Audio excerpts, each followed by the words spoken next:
Magandang araw sa inyo mga ka-shadow. Ako po si Telma. Libangan ko nang makinig ng mga horror stories tuwing break time sa trabaho. Hindi ko matiis na hindi ikwento sa inyo ang naging karanasan ko nung umuwi ako sa probinsya namin. Taga Romblon po talaga ako, pero kinuha ako ng tita ko na taga Maynila noong 13 pa lang ako para doon pag-aralin ng high school hanggang college. Matagal bago ako nagkaroon ng pagkakataon na makadalaw ulit sa amin. Isang beses, nakauwi ako nung birthday ng nanay ko. 19 na ako noon. Kulang na lang, hindi ako makatulog sa sobrang pagkamiss ko kina nanay at mga kapatid ko, pati sa lugar namin. Hating gabi na, nakatambay pa ako sa balkonahe namin. Pinagmamasdan ko ang napakatahimik na paligid. Sa Maynila kasi sobrang ingay, kaya hinahanap-hanap ko talaga ang huni ng mga kuliglig. Parang musika sa pandinig ko. Maya-maya ay may nakita akong babaeng naglalakad. Nagtaka ako kasi hating gabi na noon eh. Alam kong wala nang lumalabas na ganong oras sa lugar namin. Inaninag kong mabuti. Kinilabutan ako nang mapatapat siya sa liwanag mula sa ilaw ng posting malapit sa amin. Paano pa naman? Ang tingin ko ay puno ng putik ang suot niyang puting duster. Wala siyang tsinelas. Tapos parang wala rin siya sa sarili habang naglalakad. Natakot ako kaya dali-dali akong pumasok ng bahay at tinawag ko si nanay. Nagmamadali rin si nanay sa pagsunod sa akin para makita ang sinasabi kong babae. Lumabas pa kami ng bahay at tinanaw siya.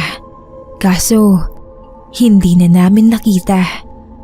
Imposibleng hindi namin siya makita. Ang bagal-bagal nga niyang lumakad at wala naman siyang lilikuan. Bukid ang magkabilang bahagi ng daan. Nagtuturuan pa kami ni nanay kung saan pwedeng nagpunta ang babae. Pumasok na kami. Sinabihan ako ni nanay na matulog na at isaradong mabuti ang pinto at bintana. Hindi ako makatulog kasi naiisip ko ang babae. Baka kung anong nangyari sa kanya kaya ganoon ang itsura niya. Pero ba't kaya bigla na lang siyang nawala? Naghahalo tuloy ang takot at awa ko sa kanya. Hindi ko alam kung anong oras na ako nakatulog nung gabing yon. Kakaisip sa nakita ko. Umaga na yata. Nang sumunod na gabi ay nakatambay na naman ako sa balkonahe. Parang naulit lang ang nangyari kagabi dahil nakita ko na naman ang babae sa dilim. Hindi ko na tinawag si nanay. Ako na mismo ang sumunod sa kanya. Pero doon lang ako sa harap ng bahay namin. Kumbaga tinanaw ko lang siya kung saan siya pupunta. Talagang nangalisag ang balahibo ko kasi para siyang bulang biglang naglaho sa paningin ko. Nagtatakbo na ako pabalik ng bahay. Hindi ko pa masabi agad kila nanay kasi parang nababarahan ang lalamunan ko sa takot. Pinakalaman nila ako at pinainom ng tubig. Saka ko lang nasabi yung nakita ko. Natakot din sila pero hindi rin nila masabi kung sino yon at bakit nagpakita sa akin ng 2 beses. Kinabukasan ay ginising ako ni nanay. Hindi siya magkanda tuto sa pagkukwento sa akin. Halos magkanda bulol-bulol pa. May natagpuan daw kasing bangkay ng babae sa liblib. Dulong bahagi po yun ng lugar namin. Ang tawag nila ay liblib. Nakaputi raw yung babae at puno ng putik ang damit tulad ng pagkakadescribe ko kay nanay sa nakita kong babae sa dilim. Pero ang bangkay mukhang ilang araw na raw patay dahil agnas na.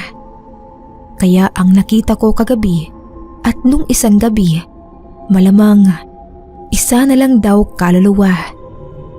Dinig pa ni nanay sa mga usapan sa labas hindi taga roon ang babae. mukhang doon lang itinapon kaya inimbestigahan pa ang pagkakakilanlan at kung ano ang ikinamatay. Wala akong masabi sa mga sinabi sa akin ni nanay. Nakatulala lang ako. Unang beses ko lang naman yun makakita ng hindi pangkaraniwan at wala akong ideya kung bakit sa akin siya nagpakita. Parang nagkaroon na tuloy ako ng takot na tumambay sa balkonahin namin tuwing gabi. Lalo na kapag hating gabi na dati ko namang ginagawa kahit nung hindi pa ako nagpupunta sa Maynila. Baka kasi magpakita na naman sa akin ang babae sa dilim. Tingin ko gusto niyang umuwi sa kanila. Parang naglalakad siya paalis doon sa lugar namin. Gusto niyang matagpuan ang katawang lupa niya. Kaso wala naman akong kinalaman at naitulong sa pagkakatagpo sa kanya. Kaya hanggang ngayon, palaisipan sa akin ang pagpapakita niya sa akin ng 2 hating gabi. Kung nasaan man siya, sana ay payapa na ang kaluluwa niya.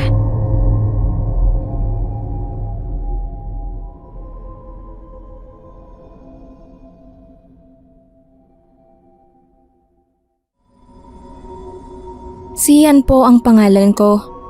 Marami sana akong gustong i-share na kwento, pero ito na muna. Noong sa probinsya pa kami nakatira, marami akong itinuturing na malapit na kaibigan sa buhay ko. Mga kaibigan na simula pa pagkabata ay kasama ko na. 5 kaming sobrang close talaga sa isa't isa. Ako, si Louie, Van, Edito, at ang pinakahuli ay si Maki. Sa aming 5, si Maki na lang ang hindi pa nagkakaroon ng girlfriend. Lagi naming kantsaw yun sa kanya. Halos araw-araw namin kung ipamukha sa kanya. Okay lang naman sa kanya, biruan lang ng mga magkakaibigan. Pero kalaunan, sineryoso niya talaga ang mga biro namin at naging agresibo siya sa paghahanap ng girlfriend. Kaso itong si Maki, hindi siya magaling makisalamuha sa tao. Lagi tuloy busted sa mga nililigawan kasi di niya alam kung paanong mga galawan ang dapat ginagawa ng isang manliligaw. Ilang weeks din na tumigil si Maki sa panliligaw sa mga babae. Halos hindi rin namin siya makita nung mga araw na yon. Akala namin na busy sa vulcanizing shop ng pamilya nila. Nang magkita-kita ulit kami, masaya niyang binalita na may girlfriend na raw siya. Yun, tuwang-tuwa naman kami kasi sa wakas, may nagkamali rin na sagutin si Maki. Tinanong namin kung anong pangalan, kung taga saan. Sabi ni Maki, Reyna raw ang pangalan. Maputing babae na mahaba ang buhok. Taga Zona 4. Malapit yon doon sa ilog. Tinanong namin siya kung kailan niya ipapakilala. Sabi niya na magkikita raw sila ng girlfriend niya sa ilog kinabukasan. Pwede raw kaming sumilip para makita ang itsura ng girlfriend niya.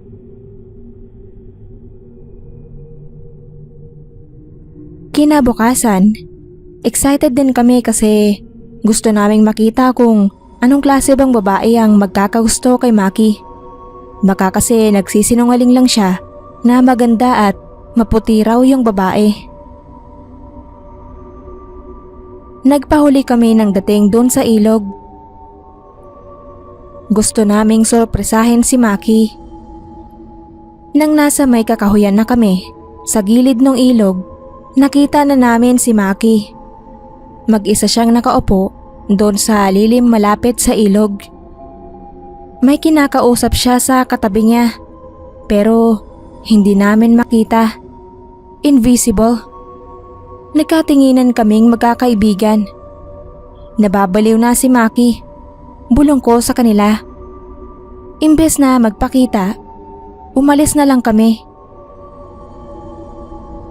Kinagabihan, tinanong ni Maki sa amin kung bakit daw hindi kami pumunta sa ilog.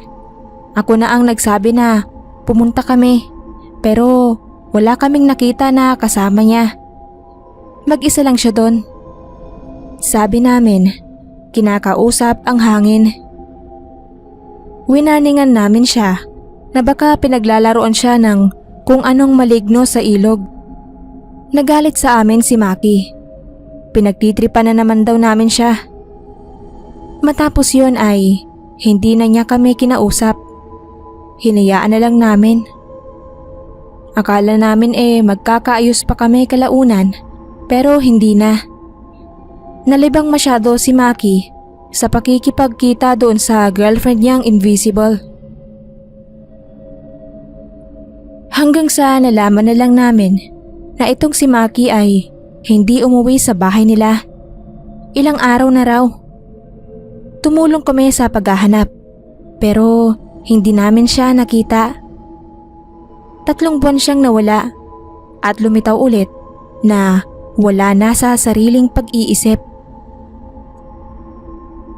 Nakakalungkot isipin na yung dati naming kaibigan ay magiging ganoon ang kalagayan. At dahil lang yun, sa kasintahan niya sa ilog na hindi nakikita. Hanggang ngayon, nasa mental hospital pa rin si Maki. Sabi nga nung magulang niya ay hindi na raw ito gagaling sa sakit niya sa pag-iisip. Malamang ay doon na siya mamamatay kalaunan. Minsan dinadalaw pa rin namin siya, pero nalulungkot lang kami ng sobra kapag dumadalaw kami. Siguro kung sinunod lang ni Maki yung payo namin na iwasan na yung girlfriend niya, ay baka hindi sana yun nangyari.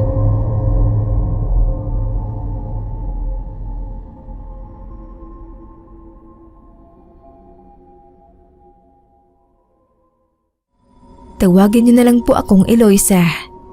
May gusto akong ibahagi sa inyo na nakakatakot kong karanasan nung minsang sumama ako sa bahay ng kaibigan ko sa probinsya.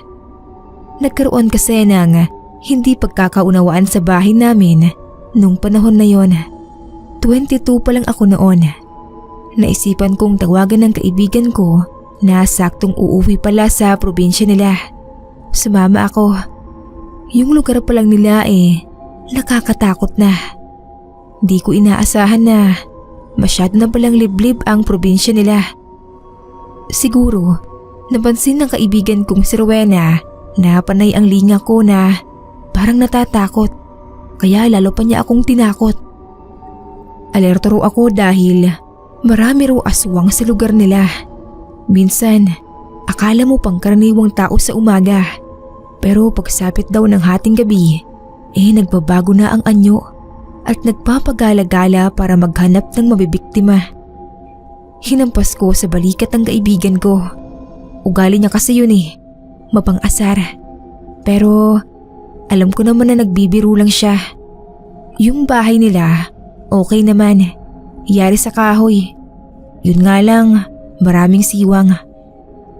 Pagtingin ko sa sahig, may kuntiring mga siwang. Yung tipong pag may pumasok sa silong ng bahay nila, pwede kang masilipan. Hindi naman po sana mimintas. Nasabi ko lang kasi malayo sa itsura ng bahay namin na bato. Yun nga lang, ang mga magulang at kapatid ni Rowena ibang-iba rin sa pamilya ko. Kung asikasuhin nila ako ay parang napaka-espesyal kong tao. Espesyal din ang nilutong ulam nila para sa akin.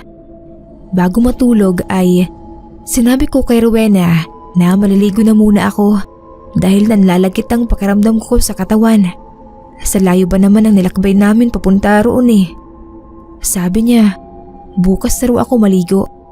Magpahinga na lang kasi hating gabi na. Malamig pa ang panahon at mukhang uulan. Pero nagpumilit pa rin ako. Hindi ako makakatulog nang hindi naliligo.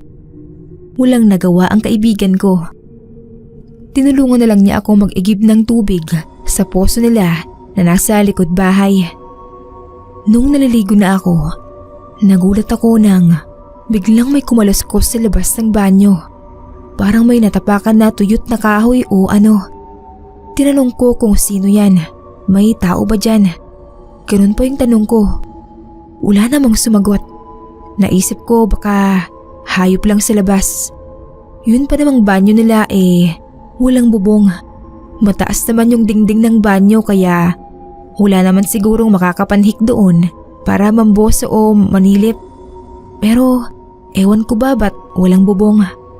Natawa nga ako nung maisip ko na kapag umulan ay libre shower na sila. Sobra tuloy akong hindi komportable pero wala naman akong mapagpipilian. Maya-maya pa, habang nagsasabon na ako ng katawan, ay bigla kong naramdaman na parang may ibang presensya sa paligid. Parang may mga matang nakatingin sa akin. Ginoon na lang ang gulat ko nang pagtingala ko ay may mukhang nakasilip. Mapupula ang mga mata, yung hindi pangkaraniwang pula, kulay dugo. Tapos tingin ko pa, walang itim Parang puti pa yung bilog ng mata na kung sa karaniwang tao ay itim. Sabog na sabog yung buhok. Akala mo, pilukang kulot na ipinatong lang sa ulo. At ang higit kong ikinatakot ay nang ilabas niya ang matutulis niyang ngipin. Grabe ang sigaw ko. Sunod-sunod, walang patid. Kulang na lang ay mapatid ang litid ko sa lalamunan sa lakas ng pagsigaw ko. Nagkatukan sila sa akin. Sunod-sunod din ang tanong nila kung anong nangyari. Ako naman nangangatal ang mga kamay ko habang nagtatapis ng tuwalya. Nagtapis na lang talaga ako. Hindi ko na nakuhang magsuot ng damit. Pagbukas ko ng pinto ng banyo ay sabay yakap ko kaagad kay Rowena na siyang nasa bungad. Ang tatay at nanay naman niya ay dali-daling pumasok sa banyo para alamin kung anong kinatatakutan ko ron. Tapos yung kapatid niyang lalaki ay sa labas tumakbo, dala ang itak para tignan kung ano ang nasa labas dahil panay ang turo ko sa bukas na itaas ng banyo. Hindi ako makapagsalita sa sobrang takot Nang lumabas ang kapatid ni Rowena ay narinig kong sumigaw siya na, "Nakita ko, tay! Nakatakbo na! Doon sa kakahuyan!" Tapos sabi pa ng tatay ay huwag nang habulin at baka mapahamak pa siya. Sinabi ko sa kanila na hindi tao ang nakita ko. Sigurado ako. Iba ang itsura niya. Parang aswang. Nakakatakot talaga. Naniwala naman sila sa akin. Tapos sabi pa ni Rowena, sinabi na nga niya sa akin na maraming aswang doon. Hindi pala siya nagbibiro. Kahit ganoon ang karanasan ko tinapos ko pa rin ang 1 linggong bakasyon doon ni Rowena. Kasi ayoko namang mag-isang bumalik sa Maynila. Hindi na lang ako naliligo sa ating gabi o kahit magbabanyo lang. Sa umaga lang talaga. Pag dumidilim na, pinipilit ko na agad makatulog.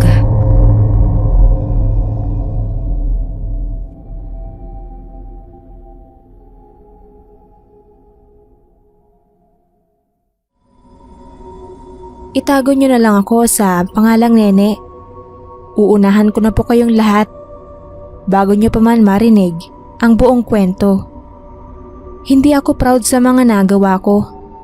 Lahat ng maririnig niyo ngayon ay pinagsisisihan ko na. Hanggang ngayon ay hindi pa rin ako pinatatahimik ng konsensya ko. Kaya ako ibabahagi ito sa inyo ay dahil gusto kong maiwasan niyo ang mga bagay na nangyari sa akin. Kung mapunta man kayo sa parehong kalagayan, ay sana mas piliin niyo ang tama. Noong 2nd year high school ako, ay madalas akong mabully sa klase. Introvert ako. Nagsasalita lang kapag kailangan. Sa klase kahit alam ko ang sagot, ay hindi ako nagtataas ng kamay. Ewan ko ba? Noong mga panahon na yon, parang takot ako sa mga tao. Siguro dahil na rin sa itsura ko. Sobrang itim ko nun. Sabi nga ng mga kaklase ko, para raw akong kahoy na ribulto. kasi nangingintab sa kaitiman ang balat ko.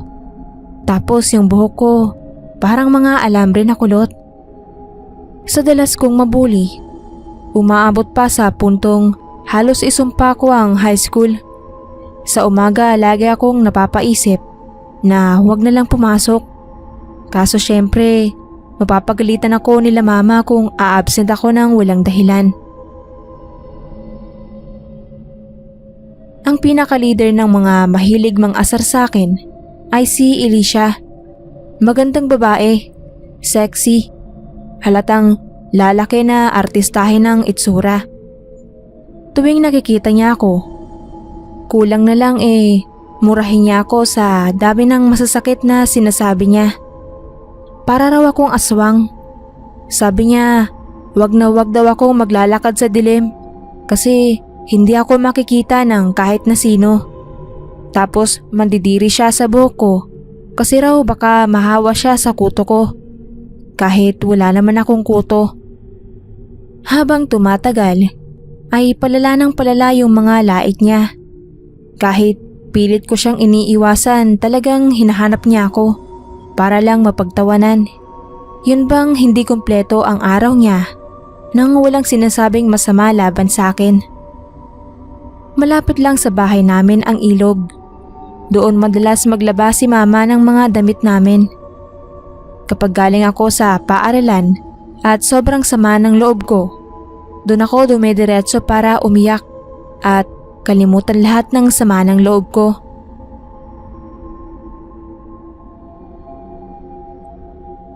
Hapon, halos palubog na ang araw. Umiiyak ulit ako. Nakaupo ako sa kababatuhan. Ang naririnig ko lang nung una ay ragasan ng tubig. Tapos biglang may mga yapak na. Paglingon ko, may matanda na nakakulay puti. Ang linis ng damit niya.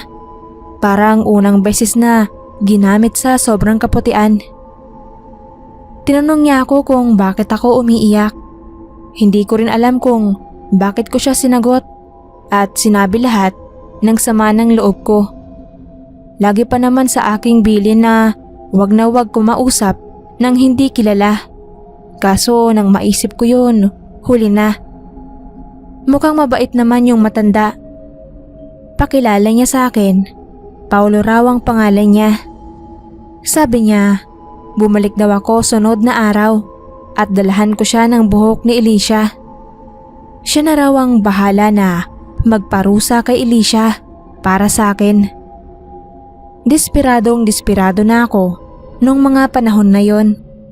Sunod na araw nga, nang lumapit si Alicia para laitin ako, sumagot ako at nakipag-away. Nagkasabunutan at nang paghiwalayan kami ng mga kaklase namin, hawak ko na sa kamay yung buhok ni Alicia. Binigay ko iyon sa matanda. Ang sabi niya, siya na raw ang bahala. Ilang araw din na hindi ako nilait ni Alicia. Alam ko nagpapalamig lang siya sa naging away namin. 1 week ang lumipas, hindi pumasok si Alicia. Kinabahan na ako noon. Hanggang sa sabihin ng guro namin sa klase na namatay raw si Alicia sa isang hindi matukoy na sakit. Muntik akong mahulog sa upuan ko nang marinig ko yon. Hinanap ko yung matanda. Sinigaw ko yung pangalan niya sa ilog, pero hindi na siya bumalik. Hindi ko naman inaasahan na ganoon pala ang mangyayari. Akala ko ay simpleng klase ng parusa lang ang ibibigay niya, pero hindi pala. Mabuti sana dahil sa kamatayan ni Alicia ay parang nakalimutan ng mga kaklase ko ang pambubuli sa akin. Kaso parang araw-araw akong kinakain ng konsensya. Lumaki ako at nakapagtapos sa high school hanggang college na baon-baon ang konsensya na yon. Para na rin akong pumatay ng tao sa tingin ko. Nang tumuntong ako ng college, saka ako nagsimulang mag-ayos ng sarili. Nagpahid ng mga pampaputi at saka inaayos ko na rin ang buhok at pananamit ko. nawala na yung mga pambubuli sa akin. Hanggang ngayon ay di ko alam kung saan ba galing ang matandang yon na nagpakita sa akin sa ilog. Hindi ko na siya nakita pa kahit kailan.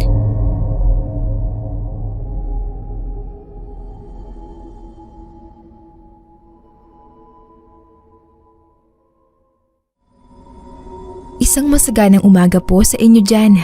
Ako po si Helen. Sa ngayon po ay nandito na ako sa Hong Kong at nagtatrabaho bilang DH. Habang nakikinig ako ng horror story sa channel nyo ay naalala ko lang yung sarili kong karanasan nung high school pa lang ako sa probinsya namin. 3rd year high school ako noon at meron na akong boyfriend. Pero nung araw naman pong bandang 1995, kami ng boyfriend ko masaya nang magkasama lang. Sabay lagi sa school, nagigitara kapag nasa bahay namin siya at magkasamang nagpupunta sa mga okasyon kapag naimbitahan. Wala pang mali siya sa amin dati. Isang beses ay noon lang kami nakauwi ng hating gabi. Inabot kasi kami ng malakas na ulan sa pinuntahan naming birthday ng kaklase. Wala kaming dalang payong. Sabi ng nanay ng kaklase ko doon na kami matulog at ihahatid na lang bukas. Pero hindi ako pumayag kasi tsak na masisinturon ako ng tatay ko kapag hindi ako umuwi. Nagpatira na lang kami ng ulan tapos nagpaalam na rin kami. Minalas pa dahil wala na kaming wasakyan kaya naglakad na lang kami. Medyo malayo-layo rin ang lakarin kaya sinabi ng nobyo kong si Allen na doon na lang kami dumaan sa bukid para mabilis kami. Iyon ang pinaka-shortcut pa uwi sa amin. Yun nga lang, nakakatakot talaga sa bukid na yon paggabi. May bali-balitang may aswang daw doon. Nagtapang-tapangan na lang kami. Mahigpit ang kapit ko nun sa braso ni Allen.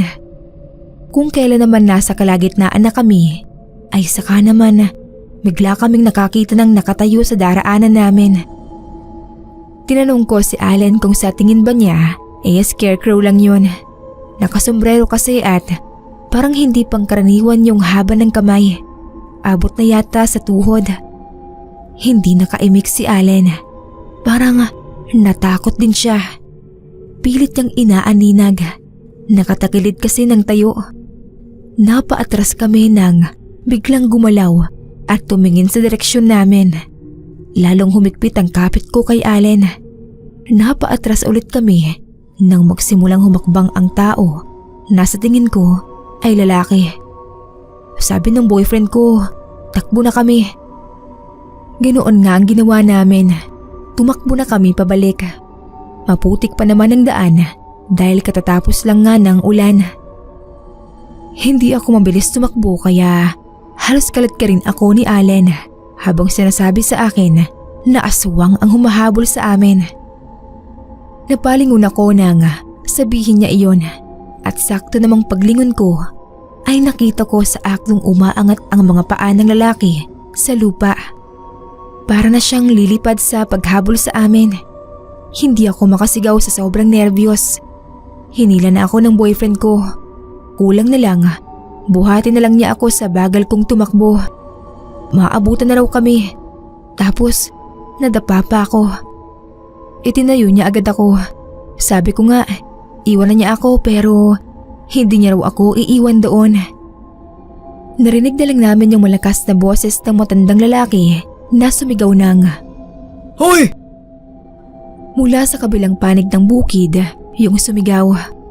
Paglingon namin sa humahabol ay wala na siya. Natakot yata sa sumigaw. Nilapitan kami ng matanda na may hawak pang itak at pinagalitan kami. Ano raw bang ginagawa namin sa bukid sa ganong oras? Hating gabi na. Si Allen ang sumagot sa tanong niya kasi halos hindi pa ako makahinga ng maayos sa sobrang hingal ko. Hindi raw ba namin alam na may aswang sa bukid? Ngayong nakita na namin ay siguro naman daw maniniwala na kami at magtatanda na kaming umuwi sa ganoong oras. Dapat daw natutulog na kami sa mga bahay-bahay namin sa mga oras na yon para hindi kami napapahamak. Hindi kami nakakibo. Tama naman siya, pero naipit lang din naman kami kasi sa sitwasyon. Ang ginawa ng matanda ay inihatid niya kami sa bahay namin. Kilala pala niya ang tatay ko at siya na ang nagpaliwanag ng nangyari. Kung hindi raw niya narinig ang mga sigaw namin kaya siya lumabas ng kubo, malamang daw ay nalapa na kami ng aswang sa bukid. Akala ko talaga ay masisinturon pa ako ng tatay ko, pero mabuti na lang at pinagsabihan na lang din niya kami pag alis ng matanda matapos niyang magpasalamat.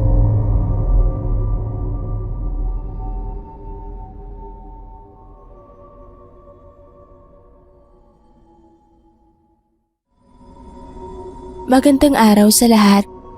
Sana ay magustuhan nyo itong istorya na ibabahagi ko. Ako nga pala si Ivan, proud Bicolano, Oragon. Sa lugar namin, maraming kwento tungkol sa mga aswang at engkanto. Magtanong ka lang sa kahit na sinong matanda sa amin, siguradong may maririnig kang nakakatakot na istorya. Dito sa amin, kapag buntis ka, hindi ka pwedeng maiwan ng mag-isa sa bahay, lalo na kapag gabi.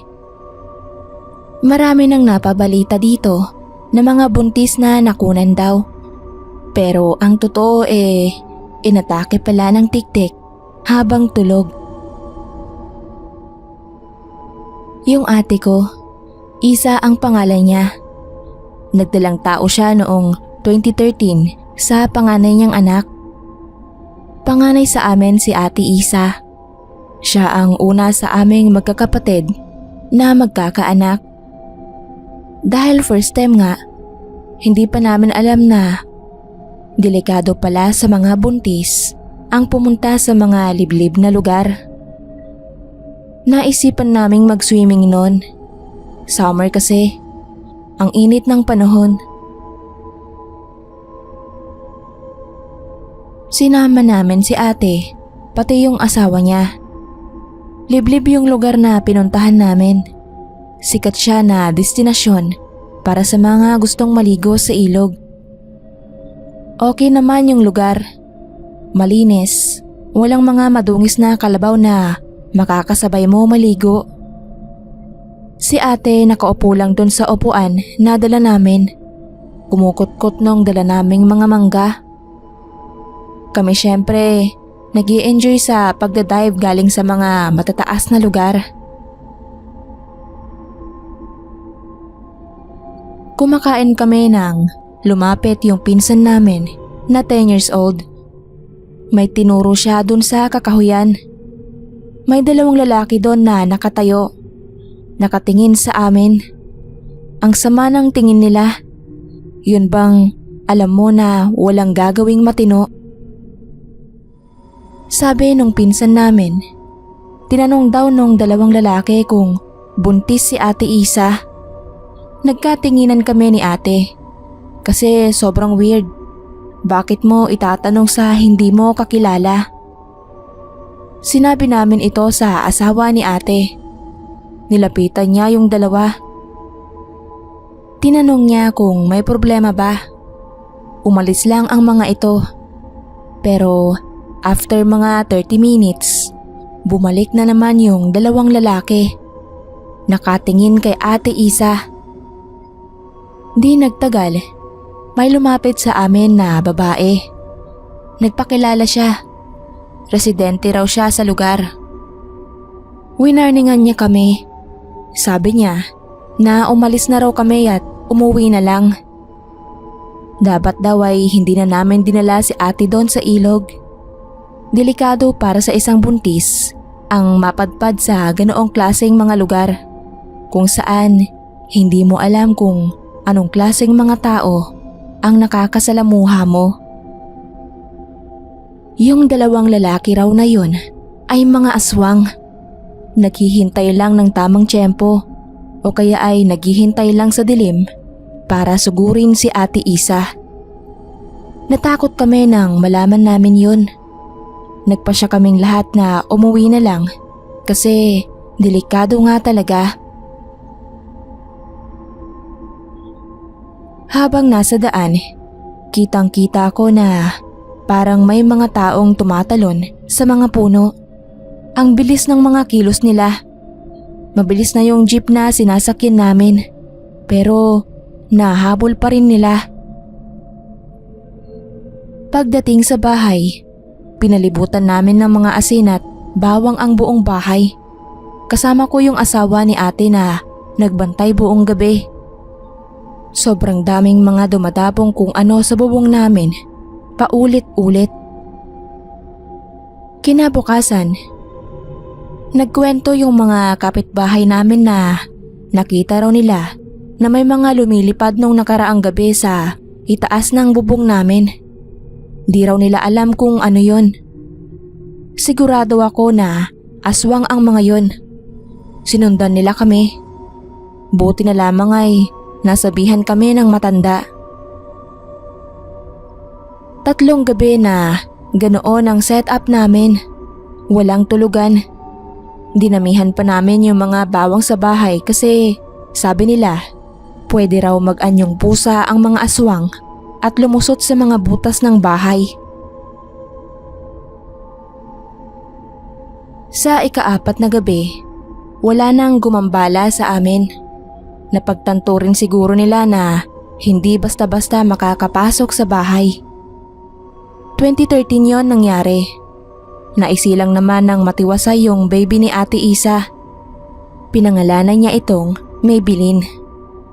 10 years old na ngayon si Maybelline. Dahil sa experience na yon, ay natutunan namin ang pag-iingat sa isang buntis na babae.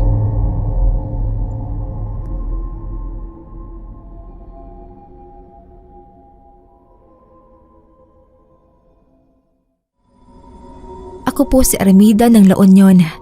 Sana ay nasa mabuti po ang lahat habang nakikinig. Share ko lang po sa inyo ang naranasan ko sa bahay na nilipatan namin dati sa La Union. Tubong Maynila po talaga ako, pero nakapangasawa ng taga roon. Hanggang ngayon nga ay dito pa rin kami nakatira sa La Union, pero sa ibang lugar na nga lang dito.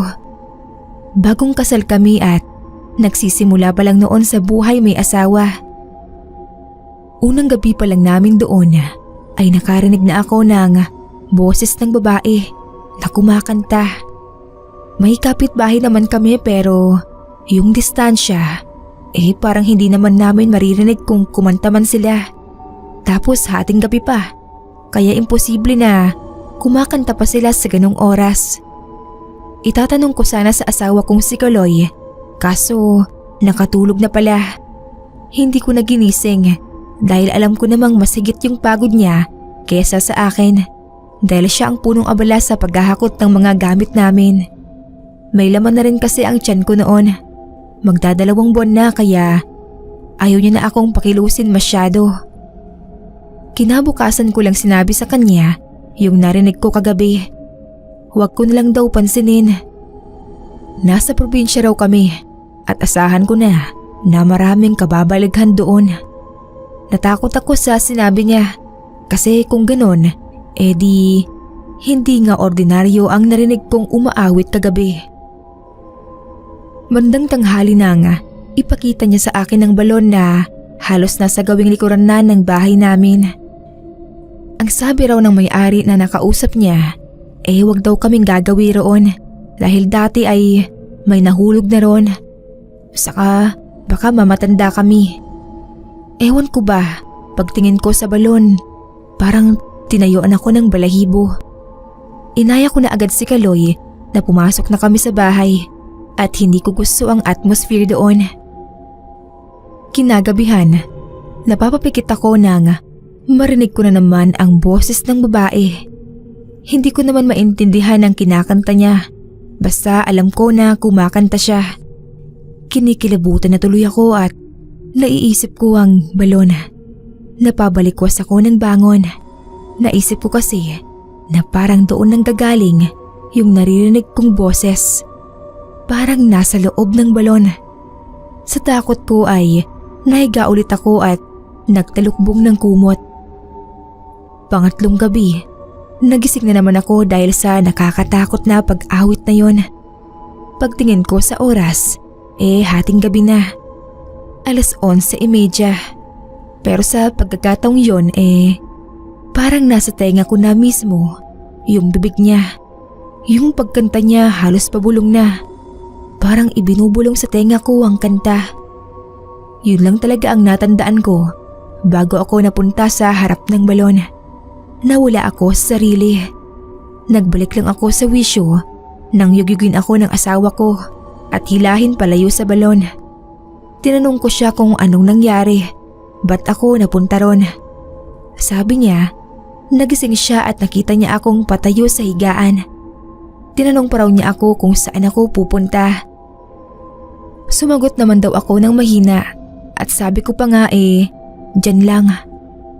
Ang akala raw niya magbabanyo lang ako, kaya pumikit ulit siya. Pero hindi raw siya mabakali. Parang bigla siyang kinutuban ng masama dahil hindi normal na sumagot ako ng hindi tumitingin sa kanya. Kaya ang ginawa raw niya sinundan niya ako. At yun nga, mula ako sa banyo. Tapos nakita niyang nakabukas ang pinto ng bahay. Naisip agad niya ang balon. Doon niya agad ako pinuntahan at naabutan nga niyang nakatayo ako sa harap nun. Dahil sa nangyari sa akin, ay agad naghanap ng malilipatan naming bahay ang asawa ko. Hindi na raw niya hihintayin na may mangyari pa sa amin nang dinadala ko bago kami kumilos. Habang naghahakot na ulit kami ng gamit paalis sa bahay, ay nakausap namin ng kapitbahay naming matandang babae. Ang sabi niya, may babaeng nagpakamatay daw na tumalon sa balon. Ang kwento pa natalo raw yun sa sinalihang contest ng pag-awit. Sunod-sunod na pagkatalo, kinain ng lungkot kaya naisipang wakasan ang sariling buhay. Hindi ko alam kung totoo ang kwentong yun ng matanda o gawa-gawa lang niya. Nagtaka lang ako kasi hindi naman namin sinabi sa kanya ang dahilan kung bakit kami aalis na roon. Pero nabanggit niya ang tungkol doon sa balon.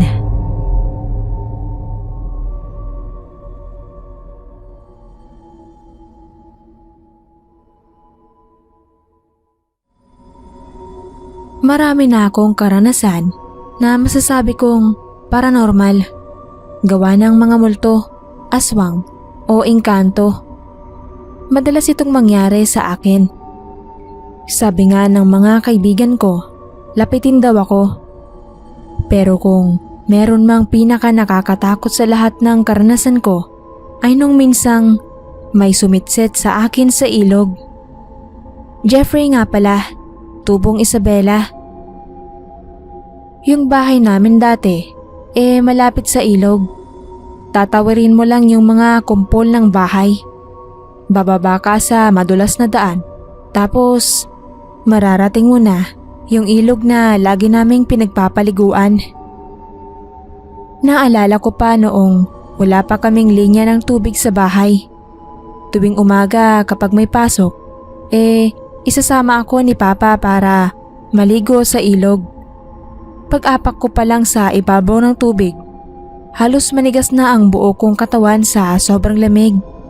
Nakasanayan ko na lang kasi wala nga kaming tubig sa bahay noon. Nung malaki-laki na ako, nahilig na ako sa paglalaro ng basketball. Halos araw-araw akong naglalaro. Laging batak sa pustahan. Kahit ice tubig lang ang pusta pinapatos ko pa rin. Pagkatapos bago umuwi, pumupunta muna ako sa ilog. Maliligo para hindi mapagalitan ni Mama na amoy araw na naman daw ako na uuwi sa bahay. May isang beses na paggabi na ako naligo doon sa ilog. Ako na lang mag-isa. Yung mga batang may hilig tumambay sa ilog umuwi na.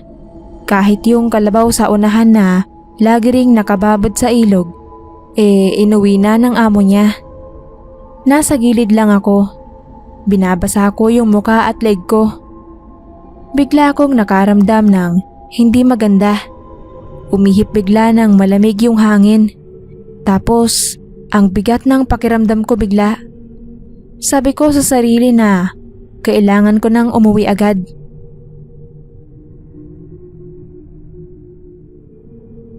Binilisan ko yung paghuhugas sa pawis. Narinig ko bigla ang mga sitsit galing dun sa mga puno.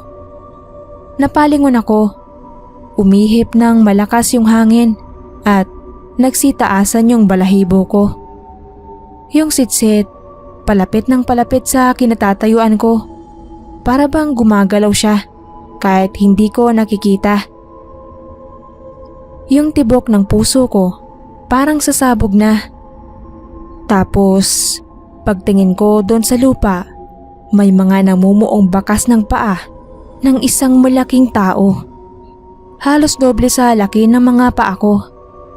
Mas lalong hindi mapakali yung puso ko. Naparalisa ako. Nanginginig yung magkabila kong paa. Nang nasa harap ko na yung mga bakas, nahawi bigla yung ilog. Alam ko na kahit hindi ko man makita ay may tumatawid na malaking tao sa ilog na yon. Tuloy pa rin ang mga sitsit. Palayo na ng palayo sa akin. Nakatawid na yung nilalang na hindi ko makita at yung mga bakas doon naman sa kabila lumitaw.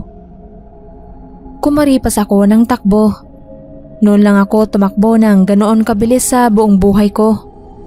Wala akong saplot sa paa kasi iniwan ko na. Hindi ko na ininda yung matatalas na batong madadaanan. Pagdating ko sa bahay, duguan yung paa ko. Sabi ni Mama, bakit daw ganoon ang itsura ko? Kinuwento ko nga ang nangyari sa akin. Sabi ni Papa, malamang ay yun daw ang engkantong bantay ng ilog. Sakto naman na tumawid ito nung mga oras na naghihilamos ako. Sabi ni Papa, mabait daw ang engkanto na ito. Hindi siya nananakit ng kahit sino. Basta't wag mo rin siyang sasaktan, pati na ang mga hayop na nakatira sa ilog. Naging trauma sa akin yung experience na yon. Simula nun, hindi na talaga ako pumupunta sa ilog, lalo na kapag madilim na.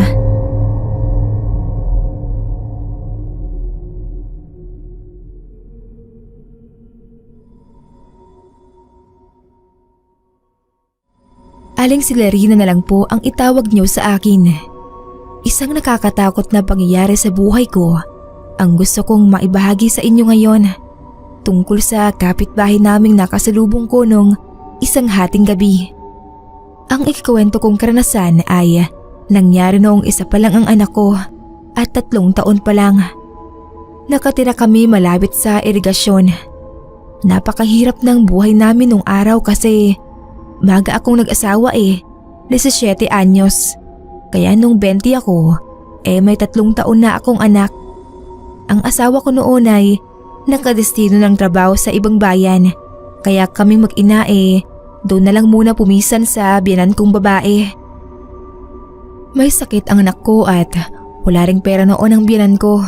Kaya ang ginawa ko, pinabantayan ko muna ang anak kong si Gimwell sa kanya at umuwi ako sa amin para humiram ng pera sa nanay ko. Inabot ako ng hating gabi sa daan dahil hinintay ko pa si nanay na makauwi. Lumuwas pala kasi ng Maynila para dalawin ng kapatid ko roon. Nabigyan niya naman ako ng pera pambili ng gamot ni Gimwell. Kaya kahit hating gabi na, panatag akong umuwi. Pinipigilan pa nga ako ni nanay dahil alanganing oras na ng gabi. Pero hindi ako nagpapigil kasi inaalala ko ang anak ko na may sakit. Sanay naman ako sa probinsya kahit madilim ang mga daanan, basta may dala ako ng punyal. Pag-aari yun ng lolo kong albularyo na matagal nang binigay sa akin ni nanay para raw pag ginabi ako sa daan, meron akong panlaban. Sa paglalakad ko ay nakita kong makakasalubong ko si Amalia. Si Amalia po dalagang kapitbahay namin doon sa lugar ng binan ko. Nagtaka ako kung saan pa siya pupunta ng ganong oras, kaya binati ko. Tinanong ko kung saan ang punta niya, bakit mag-isa lang siya. Tumingin lang siya sa akin at kumiti. Hindi niya sinagot ang tanong ko. Hinayaan ko na lang. Nagpatuloy na lang ako sa paglalakad. Mga ilang hakbang pa lang ang nagagawa ko palayo sa kanya ay bigla kong narinig ang pagsitsit niya sa akin. Lumingon ako. Paglingon ko ay muntik na akong himatayin sa nakita ko. Paano ba naman nakalingon siya sa akin at nakangisi. At yung klase ng lingon niya ay hindi pangkaraniwan. Kung napanood niyo na yung pelikulang Exorcist na umikot ang ulo, ganoon na ganoon yung nakita ko sa kanya. Tapos nakangisi siya sa akin. Kaya halos mawalan ako ng ulirat sa sobrang takot. Mabuti na lang at may natira pa akong konting tapang, kaya nakontrol ko pang sarili na huwag himatayin. Pero sa halip na gamitin ko sa kanya ang punyal, ay mas pinili ko ang tumakbo na lang ng mabilis na mabilis. Walang lingon likod. Mahigpit ang hawak ko sa punyal. Iniisip ko na kung sakaling habulin ako at abutan, magagawa ko pa ring manlaban kahit papaano. Awa naman ng Diyos, nang matanaw ko na ang bahay namin, wala na siya paglingon ko. Hindi niya siguro ako hinabol. Sinalubong ako ng binan ko sa pintuan at inusisa agad ako kung anong nangyari sa akin. Nakita niya kasi yung sobrang hingal ko. Kahit mahangin, nagbubutil-butil ang pawis ko. Kinilabutan siya nang ikwento ko sa kanya ang nangyari. Uli-uli raw huwag na ako magpapaabot ng ganoong oras sa daan dahil marami raw talagang kababalaghan na nangyayari sa gitna ng dilim. Kung sakali man na abutan ako ulit ng ganoong alanganing oras, magpaumaga na lang daw ako. Kinabukasan po, pinuntahan ko agad yung kapitbahay naming dalaga. Aalamin ko sana yung tungkol sa pagkakita ko sa kanya kagabi. Nagulat ako kasi ang kapatid niya ang humarap sa akin at sabi ay 2 araw na raw na nasa ospital ang ate niya. May sakit kasi. Kung 2 araw nang nasa ospital, sino yung nakasalubong ko? Siya talaga yun Hindi ako pwedeng magkamali. Tapos sumunod na araw ay nabalitaan na lang namin na namatay na siya. Sabi ng mga magulang sakit ang ikinamatay. Sabi naman ng ibang kapitbahay sinaniban daw yun. Hindi ko alam kung alin doon ang totoo at hindi ko rin matiyak yung nangyari sa akin nung isang hating gabi. Kung siya ba talaga ang nakasalubong ko, nakasalukuyang may sanib noon, o isa yung premonasyon na mawawala na siya. Kapag naaalala ko yung aktong paglingon niya sa akin at pagngisi, hindi ko maiwasan na kilabutan pa rin kahit na matagal nang nangyari.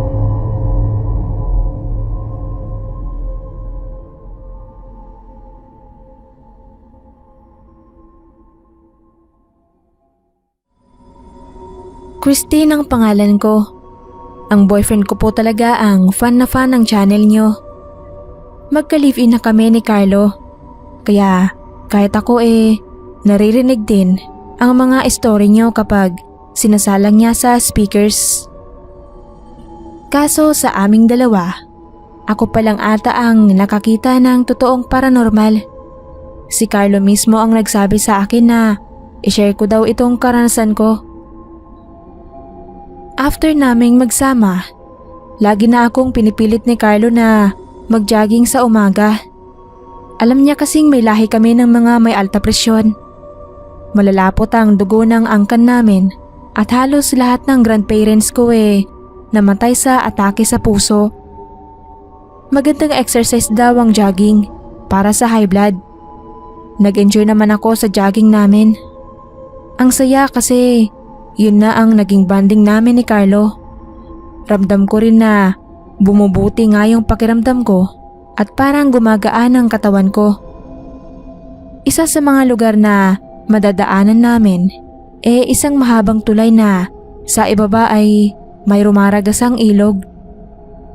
Malalim daw yung ilog na yon. Sabi ni Carlo, marami nang nalunod doon at sabi niya pa, nung panahon daw na wala pang mga poste ng ilaw doon sa gabi, doon tinatapon ang mga sinalvage na katawan. Pinalo ko si Carlo nang sabihin niya yon kasi ang aga-aga pa para sa mga dark na topic para pag-usapan.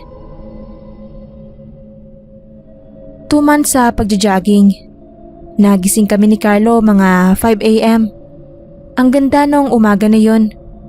Nang malapit na kami ni Carlo sa tulay, medyo bumilis yung takbo niya. Ako naman tamang takbo lang. Ayaw ko rin kasing mapagod agad. Hinayaan ko na lang si Carlo na mauna.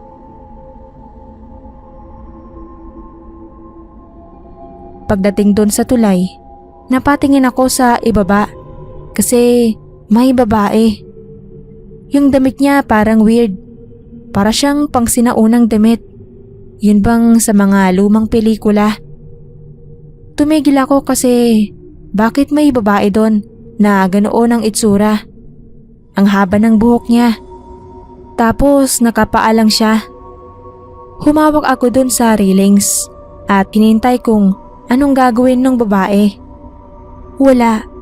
Nakatayo lang siya doon. Parang may hinihintay na kung ano. Tapos bigla ba naman itong tumingala at tumingin sa akin. Hindi ko inaasahan yung nakita ko. Yung babaeng yun, walang muka. Noon ko lang din napansin na hindi siya nakatapak sa lupa. Nakalutang siya. Sumigaw ako bigla, napaatras at muntik pang matumba sa kalsada. Grabe yung hininga ko. Alam kong hindi yun dahil sa pagja-jogging. Dahil yun sa takot. Lumapit ulit ako sa railings. Nakapikit ang mga mata. Dahan-dahan ko itong binuksan at pagtingin ko, wala na yung babae. Naglaho siya na parang bula. Binalikan ako ni Carlo. Tinanong niya kung bakit ako sumigaw. Saka ko ikinuwento sa kanya ang nakita ko. Imbes na matakot parang na-excite pa siya kasi may kwento na raw kaming maipapasa sa channel. Muntik ko na siyang masakal sa galit. Nang makauwi kami sa bahay, parang hindi na rin natatanggal yung kaba ko. Suggestion ni Carlo na baguhin na rin namin yung ruta. Bale sa ibang daan na lang kami magja-jogging para makalimutan ko yung multo. Sa hula ko lang, baka isa sa mga biktima ng salvage yung babae na yon. Isang kaluluwa na hindi pa rin natatahimik. Malamang ay malaya pa rin yung mga may gawa ng krimen, kaya hindi pa rin siya makatawid sa kabilang buhay.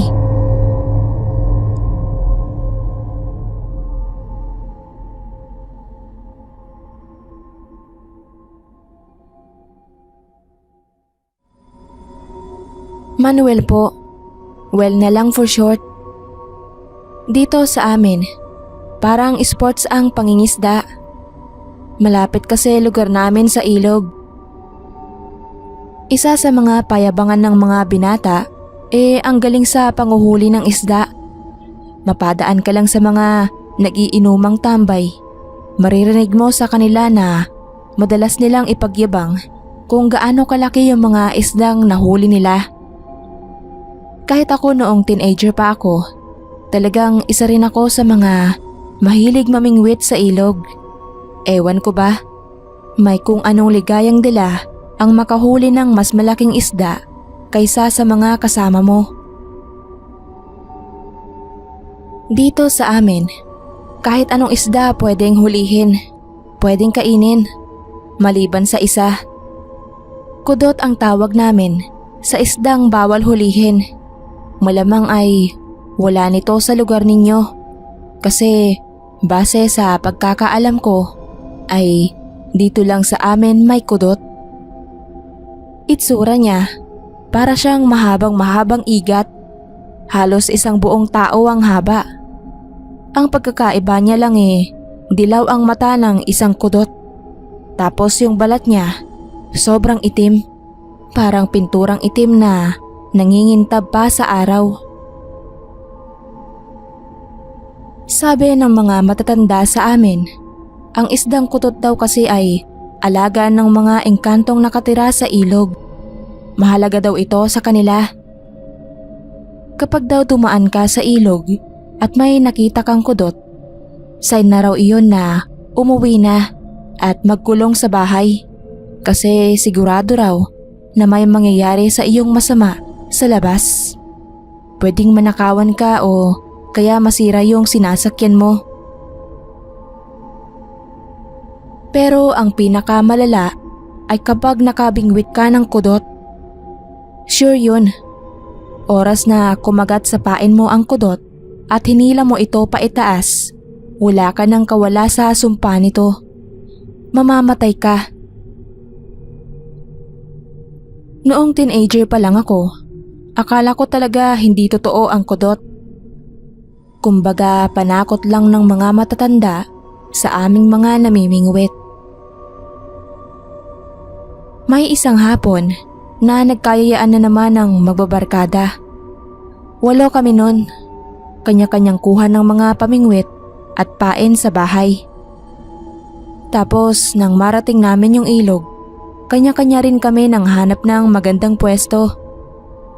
Katabi ko si Moki. Mas matanda siya sa akin ng 2 taon. Magaling din siyang manghuli ng isda.